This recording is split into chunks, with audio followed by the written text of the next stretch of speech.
When Ethan, a thrill-seeking vlogger, checked into a forgotten Ryokan deep in the Japanese mountains, he thought he'd found the perfect story: haunted rooms, strange village warnings, and legends of a girl who vanished without a trace.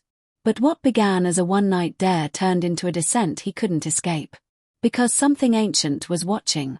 And when he boarded his flight home, it boarded with him. What if the scariest part of the journey doesn't happen there, but when you return? Ethan Carter had built his online fame by going where no one else dared. From abandoned prisons in Romania to the catacombs beneath Paris, he sought out the darkest corners of the world, filming his reactions, his fear, and sometimes his laughter. His followers loved it. They wanted more. So when he stumbled across a faded blog post about a Ryokan in a remote Japanese village that was supposedly cursed, his curiosity flared. The post mentioned that Room 6 had been sealed off for over 50 years after a guest vanished inside. Locals believed the room was haunted by a restless soul, and that the Ryokan only remained open to avoid government questions about the missing tourist. That post ended with a cryptic warning: "Whatever you do, don't open the door to Room 6. Even the owners won't speak of it." That was enough for Ethan. He booked a flight to Japan the next morning. The Ryokan was beautiful in an eerie kind of way. Wooden beams creaked underfoot, and rice paper walls glowed softly with lantern light. The staff greeted Ethan politely but coldly. When he asked about Room 6, the receptionist's smile froze. "No such room," she said in perfect English. But Ethan had seen the floor plan in that blog post. He wandered the halls late at night with his camera, whispering to his audience. Every room was clearly numbered, except there was a door between rooms 5 and 7. Unmarked. Locked. Dusty. With a worn wooden placard hanging above it, its Japanese characters faded. That had to be it. Ethan waited until after midnight, when the Ryokan was silent. He picked the lock using a small set of tools he carried for urban exploration. The door creaked open slowly, releasing a wave of cold air that prickled his skin. The room looked like it hadn't been touched in decades. The futon was still laid out, but moth-eaten. A tea set sat on a low table, cup still in place, as if someone had once poured a drink and never returned. And against the far wall stood a tall, cracked mirror, stained at the corners. As he approached, Ethan felt the hair on his arms rise. The camera in his hand began to shake slightly, and he laughed nervously to his viewers. "Well guys, this is it. The infamous Room 6. Looks pretty boring, right?" He turned the camera to his face, then panned around the room again. But something flickered in the viewfinder. A shadow just behind him. He spun around. Nothing. His breath quickened. The air smelled like wet earth and something else, old flowers. Decay. He heard a soft noise, like whispering, but couldn't tell the source. Brushing it off, he narrated his findings and left after 15 minutes, locking the door behind him. Back in his own room, he uploaded the footage, added some music, and scheduled it to go live in 2 days. The next morning, the staff at the Ryokan avoided his gaze. One maid silently placed his breakfast and scurried away, her eyes wide. Another old man who worked there placed a single cup of tea before him, then muttered something in Japanese and pointed at Ethan's chest before walking away quickly. Ethan looked up the phrase online. It loosely translated to, "You woke her up." He laughed nervously again, thinking it was some local superstition. He checked out, cracked a joke in his video about haunted tea, and headed back to Tokyo. On the train out of the village, Ethan reviewed the footage again. Around the 11-minute mark, just as he passed the mirror, something caught his eye. A girl. Pale, with long black hair covering her face. Standing behind him. She didn't move. He paused the video, stared at the frame, and felt cold run through his chest. He checked the other clips. She wasn't in any of them. Just that one. Just in the mirror. He assumed it was an editing glitch, a lighting trick, a reflection. But then he noticed something strange. Her lips were moving, ever so slightly. When he turned the volume to maximum and isolated the sound, he could hear it faintly under the static. Ethan. That night in Tokyo, his hotel bathroom mirror fogged up even though he hadn't taken a shower. In the mist, he saw 5 distinct fingerprints. Small. As if a child's hand had pressed against the glass from the inside. He didn't sleep much. But he still boarded his flight to LA, thinking it was over. Whatever happened in that Ryokan stayed in that Ryokan. He was wrong. Ethan Carter wasn't always addicted to fear. Just 3 years ago, he was a quiet graphic designer living in Denver, engaged to his college sweetheart, living a normal life. But everything changed one rainy night on a mountain road. He and his fiancée, Melissa, were driving back from a weekend getaway when a truck came out of nowhere. The collision was violent. Melissa died instantly. Ethan survived with a concussion and 3 fractured ribs. But the real wounds weren't physical. In the months that followed, he withdrew from everyone. Friends stopped calling. Family visits felt like obligations. He would sit in silence for hours, staring at nothing. Then, one day, he watched a video online. A man exploring a haunted asylum in the dark. The man was clearly afraid, but also alive in a way Ethan hadn't felt in months. It sparked something. That night, Ethan picked up a cheap camera and drove to an abandoned barn 30 miles from town. He filmed himself walking through the ruins, talking to his camera like it was a lifeline. And for the first time since Melissa's death, he felt something. Not peace. Not happiness. But adrenaline. Purpose. From then on, his life changed. He sold his car, quit his job, and used his savings to travel. His YouTube channel started small, just a few hundred views per video. But people noticed the authenticity. Ethan didn't fake reactions. He didn't scream for views. His fear was real, and people could feel it. He'd talk directly to his audience, sometimes whispering his thoughts in the dark. Fans loved how raw it felt. They also started noticing something else. Ethan wasn't just facing ghosts. He was using fear as therapy. With each haunted place, each brush with something unexplainable, he was forcing himself to feel. To exist. His subscriber count climbed past 100,000, then 500,000.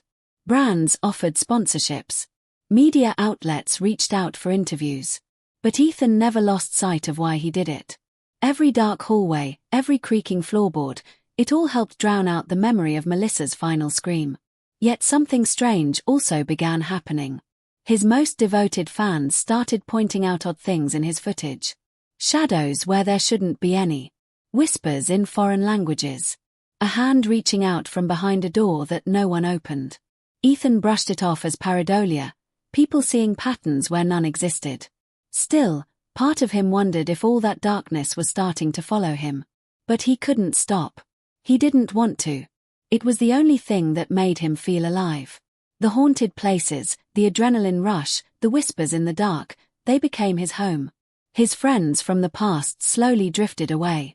His parents begged him to stop, to come home, to grieve properly. But Ethan always told them the same thing.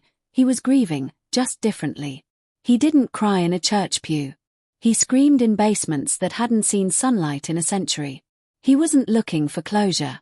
He was looking for something strong enough to make him forget. And when he read that blog post about the Ryokan in Japan, something about it felt different. The warning wasn't theatrical. It was matter-of-fact. Like a secret too heavy to be carried anymore. That's why he booked the flight. Not just for views. Not just for the thrill. Deep down, Ethan hoped that maybe, just maybe, this place would be the one to finally scare him enough to feel something real again. Before he left, his last video before Japan was called Chasing Shadows, Why I Keep Doing This. In it, he looked into the lens with tired eyes and said, "People think I'm fearless. I'm not. I'm terrified every time. But it's the only time I feel like myself." He then shared a memory of Melissa laughing in the rain, her face lit up by lightning, seconds before the crash. "Sometimes I think if I go deep enough into the dark, maybe I'll see her again.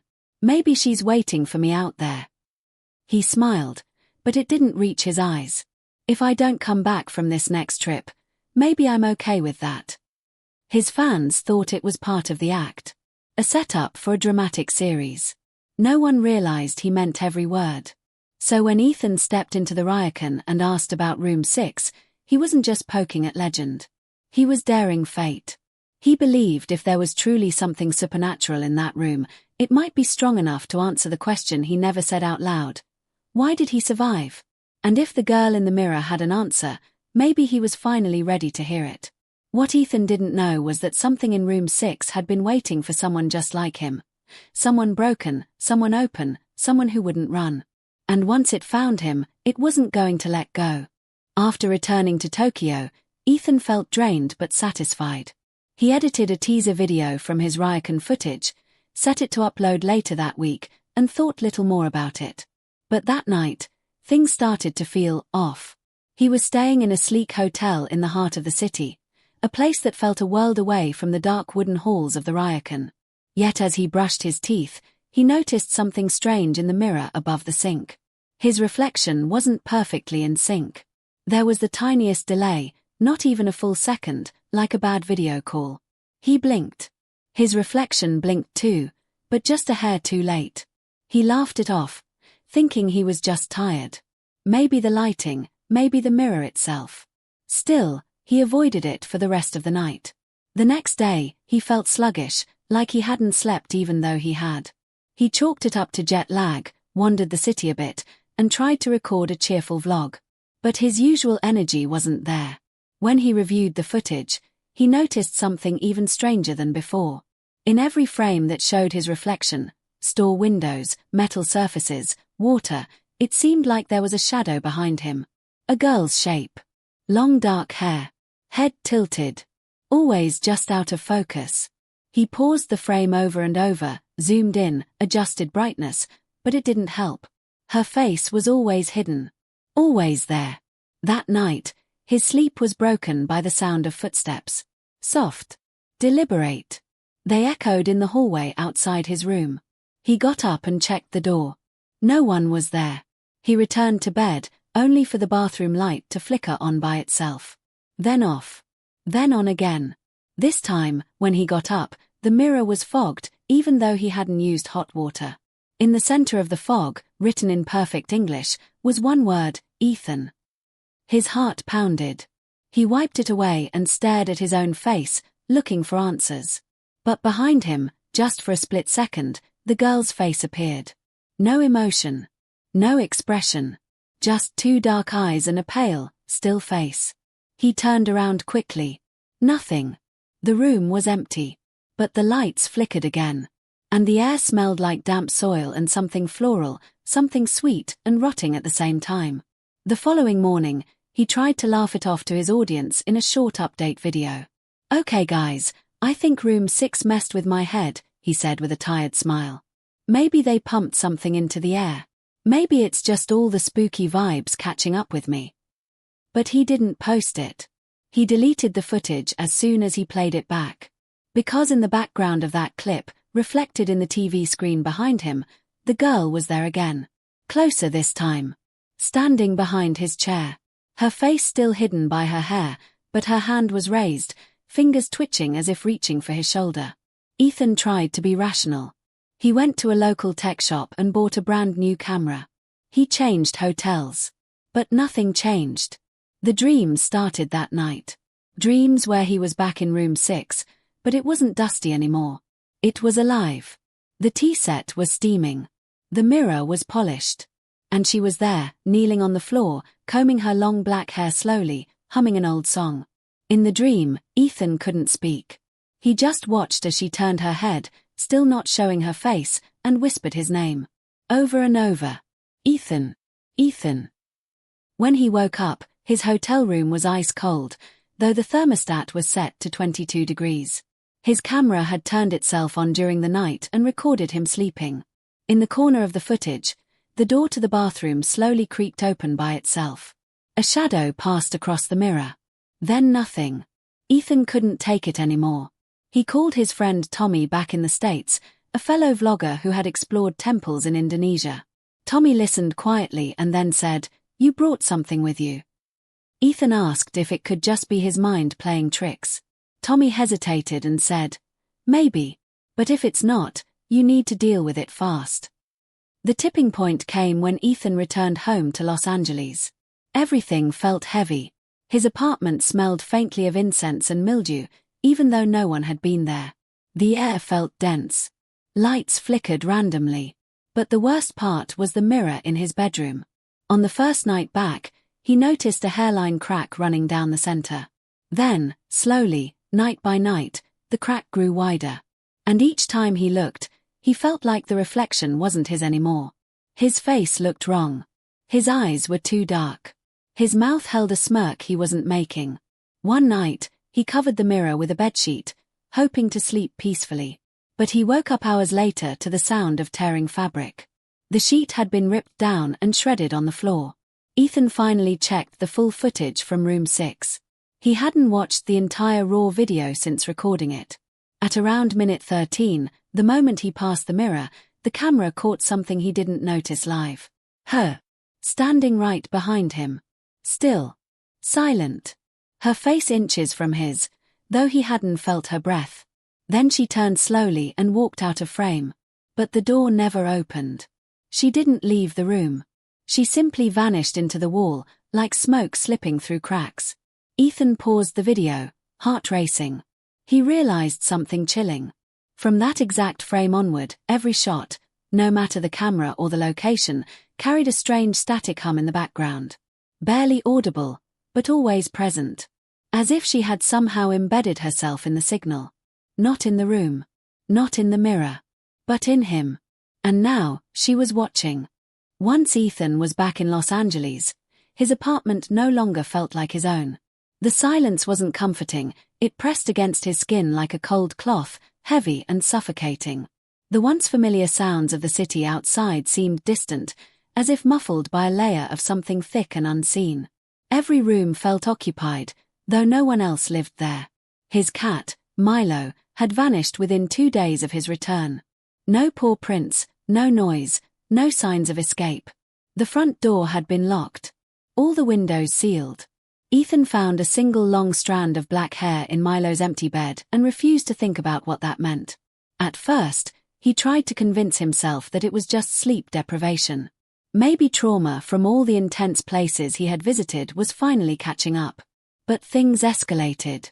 Each night, at exactly 3:33 a.m., the same time he used to wake up during his early grief, something new happened. First, it was the sound of soft tapping from inside the mirror, like fingernails gently brushing against glass. Then came the sound of dripping water in the hallway, though no pipes were leaking. Soon after, his electronics began to act strange. His TV would turn on to static. His lights flickered even after changing the bulbs. His camera powered on by itself and recorded hours of footage while he slept. In every file, there was a short moment, never more than a few seconds, where the footage would cut to a black screen and a single whisper would echo, "Why did you open the door?" Ethan didn't talk to anyone about it at first. But when he invited his girlfriend back over after weeks apart, hoping for normalcy, it ended in disaster. She walked in smiling, but within 10 minutes, her smile was gone. Her eyes darted to corners. She kept glancing at the mirror. When she finally stepped into the bathroom, she screamed. Ethan ran in to find her backed into a corner, pointing at the fogged-up mirror. There was no steam, but the words were clear, "Get out." She left that night and never answered his calls again. She told a mutual friend, "There's something evil in his apartment. I saw it in the reflection behind him." Desperate, Ethan sought help. He visited a Catholic church and asked to speak to a priest. When he explained what was happening, the priest grew serious and told him to stop speaking. He handed Ethan a rosary and said quietly, "There are spirits that attach themselves to grief. But some attach to guilt." Ethan left feeling more lost than before. Next, he tracked down a Buddhist monk in Little Tokyo. The monk agreed to visit his home. He walked through each room silently, then paused at the bedroom mirror. He didn't say anything for a long time. Finally, he turned and told Ethan, "She is not haunting this place. She is following you. You gave her a path." That night, Ethan lit every candle he had and stayed awake, sitting cross-legged on the floor with his camera facing him. He spoke directly to the girl. "I don't know what you want. I didn't mean to disturb anything. I'm sorry." The lights dimmed. The camera battery drained from full to zero in seconds. The candles blew out without wind. And when he checked the mirror, there she was, closer than ever. This time, her face was almost visible. Pale skin, Hollow eyes. Lips stitched shut with thread. She reached up and pressed her hand against the inside of the mirror. Then, slowly, her fingers began to bleed. That night, Ethan didn't sleep at all. In a final act of desperation, Ethan reached out to his fans. He uploaded a raw, unedited video titled "Something Followed Me Home." He described everything without flair or drama. The feedback was instant and intense. Some thought it was a marketing stunt. Others claimed they saw the girl in the background of his older videos now too, saying she had always been there, waiting. One message stood out. A viewer from Japan wrote, "You broke a sacred boundary. The room you entered was a cage. You opened it. She is bound to you now. Until you return her." That message pushed Ethan to a crossroads. If he stayed, he risked losing his mind. If he ignored it, who else might get hurt? He already felt his sense of self unraveling. He heard whispers even in daylight. He stopped seeing his reflection clearly. Sometimes it smiled when he didn't. Sometimes it blinked out of sync. He considered burning the mirror, but every time he tried to move it, blood would drip from the frame, though he could never find the source. He thought about leaving the apartment entirely, but something deep inside warned him that it wouldn't matter. She wasn't in the mirror. She was the mirror. And she was watching. Ethan began researching rituals. Old Japanese purification rites. Forbidden ceremonies. Forgotten chants written in blogs no longer online. He visited forums, message boards, even the dark web, trying to find someone who had faced something similar. Most were fake. Some were too real. Finally, he found one comment buried on a page with 0 likes, posted 10 years ago. It read, "If you enter room 6 and you see her, you must take her back within 33 days. Or she takes you." With the weight of the countdown tightening around him, Ethan packed a small bag and booked the earliest possible flight back to Japan. He didn't tell anyone. He didn't update his channel. He was no longer chasing views or likes. This wasn't content anymore. It was survival. The flight was long and quiet, but sleep never came. Each time he started to doze off, he'd hear a whisper in his ear. Not loud. Not threatening. Just a soft, wet voice saying his name like a question. The moment he landed, he didn't go to Tokyo. He went straight back to the village where the Ryokan was hidden. But when he arrived, something was wrong.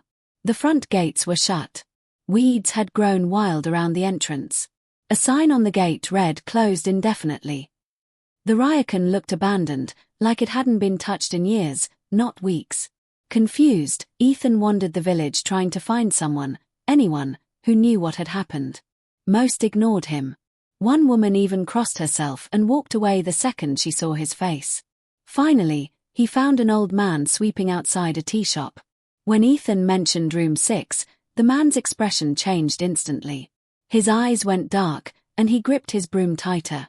After a long silence, he said, "You're the one who went inside, aren't you?" Ethan nodded. The man didn't speak again but handed him a small folded map with a red circle drawn at the edge of the village forest. "She's there," he whispered. "Her mother." Ethan followed the trail for over an hour, winding through trees that whispered like voices in the wind. Just as he started to think the man had sent him on a wild chase, he reached a clearing with an old wooden house barely standing. The roof was caved in on one side, and vines crawled over its frame like veins. Sitting outside was an elderly woman with long white hair and deep lines carved into her face. She didn't seem startled by Ethan's presence. In fact, she looked up at him like she'd been expecting him for a long time. "You opened the door," she said quietly. "So now she is yours."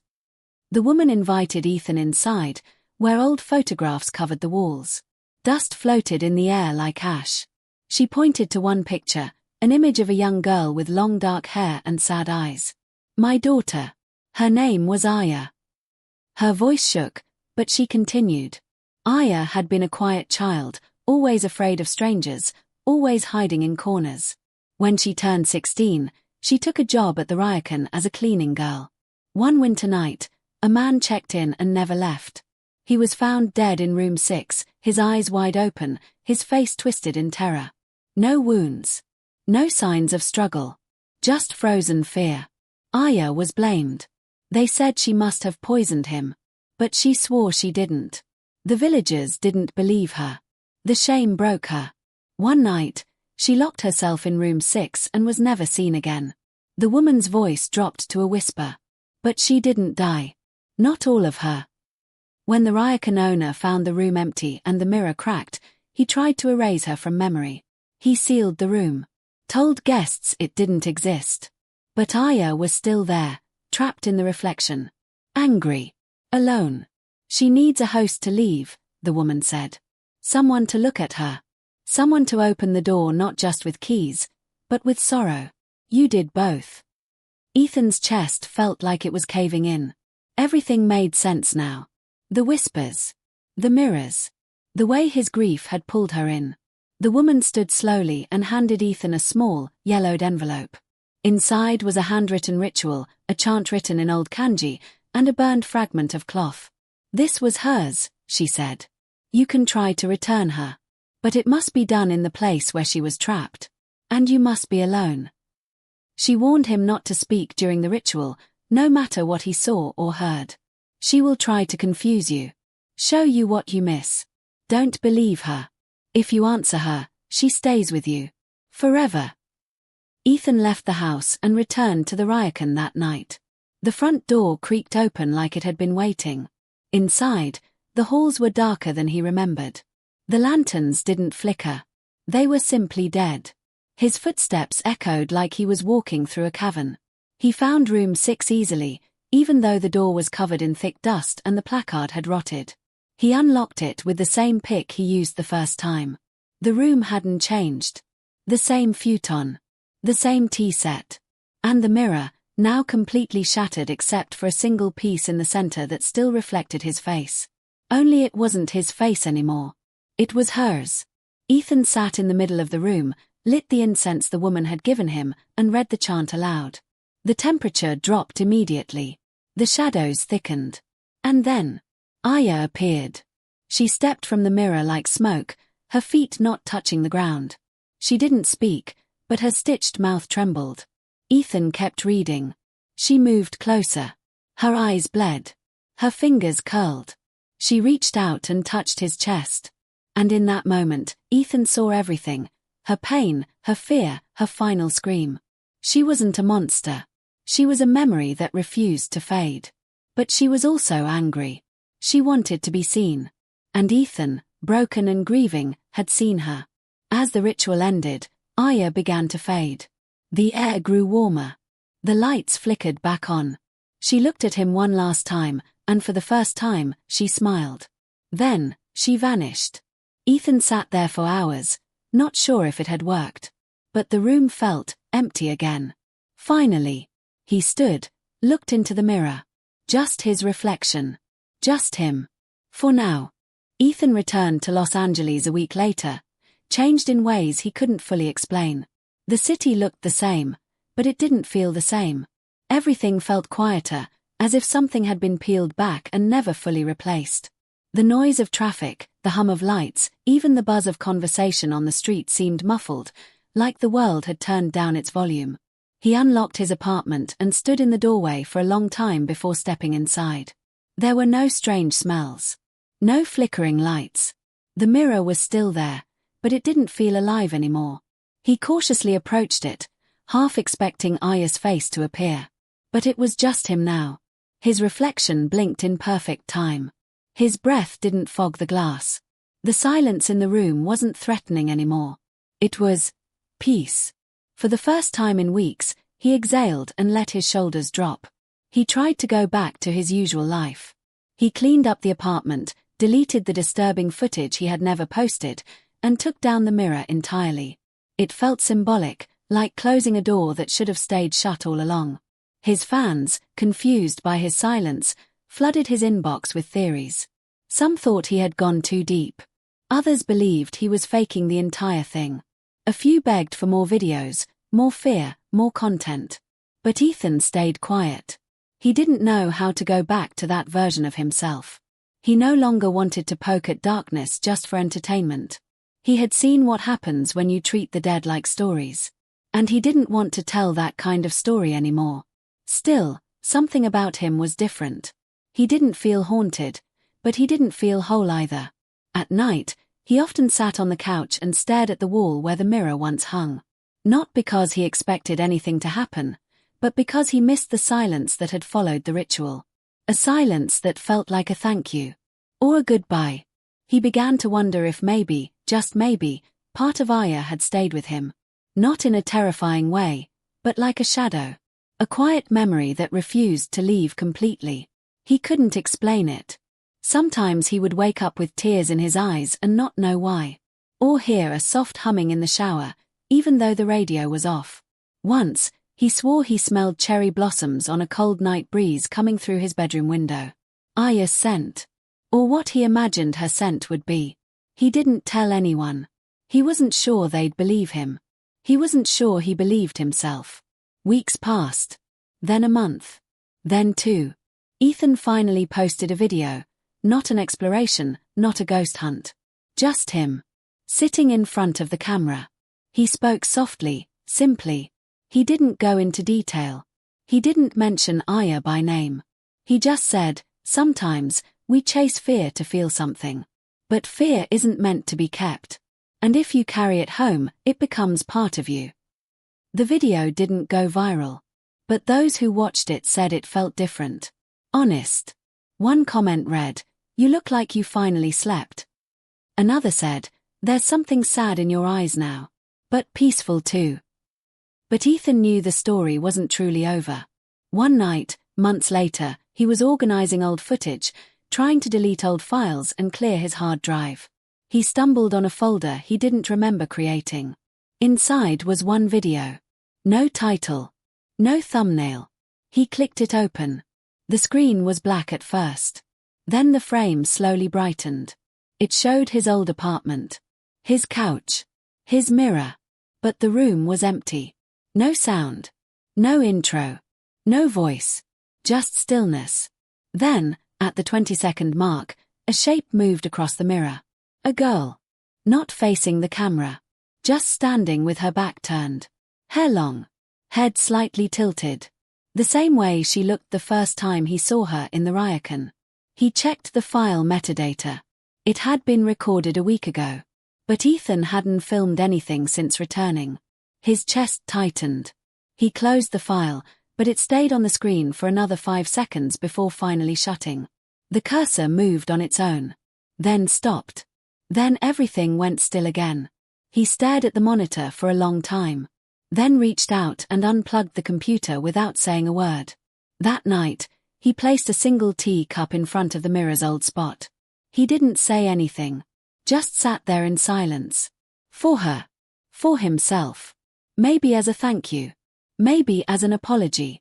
The next morning, he found the teacup empty. But there was a single red thread left inside. Delicate. Frayed. And unmistakably similar to the ones that had once sewn her lips shut. He didn't touch it. Just looked at it for a long time. Then got up, packed his camera into a box, and slid it under his bed. He wasn't done with the world. But he was done chasing what should be left alone. Some say ghosts only haunt the weak. But Ethan knew the truth. Ghosts find those who are already haunted. And sometimes, they don't leave. Not because they can't. But because they don't want you to forget. He never returned to Japan. He never opened room 6 again. But deep down, he always wondered, what if she hadn't left at all? What if she was simply waiting for him to look in the mirror again?